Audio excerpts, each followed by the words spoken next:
sinabi niya handang-handa siya ipagtanggol kahit kanino dito sa mga false accusation kay Joel.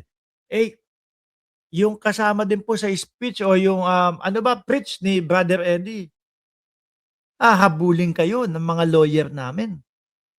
Inaalam nyo, inihintay ho namin yun, mga kababayan. Kasi isa tayo doon sa mga nagko-question, nagtatanong, at bumabatikos kay Villanueva.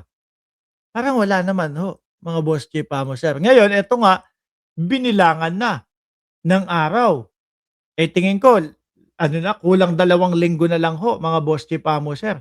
Ang taning dito kay kay Villanueva.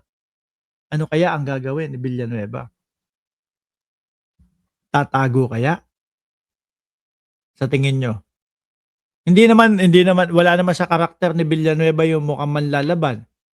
Sa Senado din ho kaya aarestuhin si Boss Joel Villanueva, mga kababayan? Yan ang magandang mga aabangan ho natin sa mga susunod na mga araw ho, mga bossing. Pero, pakinggan muna natin, mga Boss Chief Amo, sir, ito pong si Mig Subiri ho, mga bossing. President, let the record reflect that the chair, as Senate President pro tempore, shall serve as acting president pursuant to Rule 5. Yes. Presiding officer of the Senate pursuant to Rule 5, Section 4C. Bukas papasok si Cayetano at sinasabi niya nga bubuksan niya ang Senado bukas. Tingnan natin kung ano talaga mangyayari. Ano po? Kahit malaki buloy pa yan, sabi ni Elibert Palencia. And 5 of the rules of the Senate.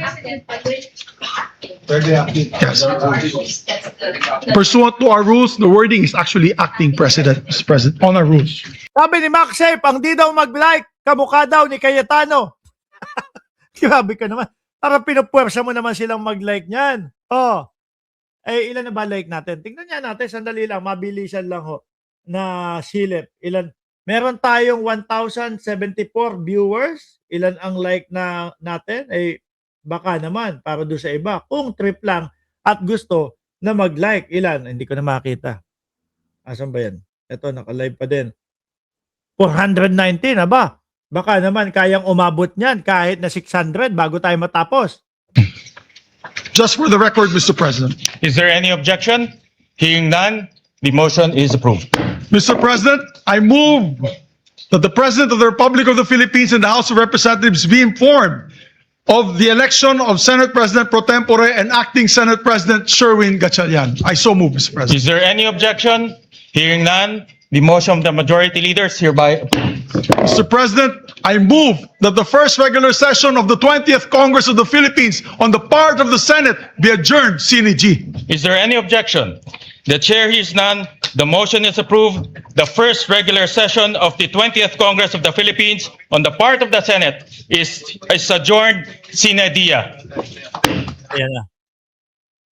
Pero yung kay Alan Peter Cayetano, babalik lang ho tayo, mga kababayan. No? Balikan lang ho natin ng mabilisan ito. Simula nung naging Senate President si Alan Peter Cayetano, mga kababayan, ano yung mga nangyari? Ito yung mga nangyari. Yung pagpapatakas kay Bato de la Rosa, yung barilan doon sa Senado. MR, live ba ito? Sabi ni Jose Granada. Opo, live na live, no? Yan po yung mga nangyari, mga kababayan.